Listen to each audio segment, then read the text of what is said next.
नमस्कार. ड्रायव्हित भाव मध्ये आपल्या सर्वांचं स्वागत आहे. टू व्हीलर असो तर फोर व्हीलर असू द्या, कुठलाही रोडवर तुम्ही गाडी चालवताना एक छोटासा निष्काळजीपणा, मग तो गाडी चालवण्यामध्ये असू द्या किंवा रस्ता ओलांडण्यामध्ये असू द्या, दोघांचा निष्काळजीपणा ना कधी कधी नडतो. पहिला हा व्हिडिओ बघा तुम्ही.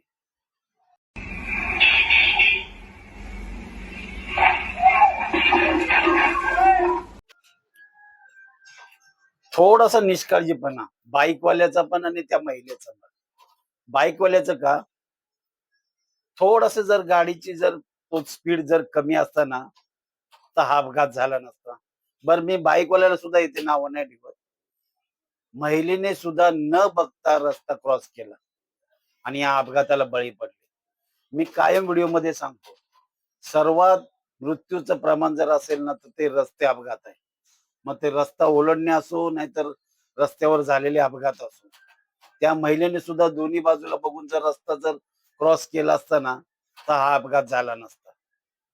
तुम्हाला काय वाटतं या व्हिडिओ बद्दल नक्की कमेंट मध्ये सांगा.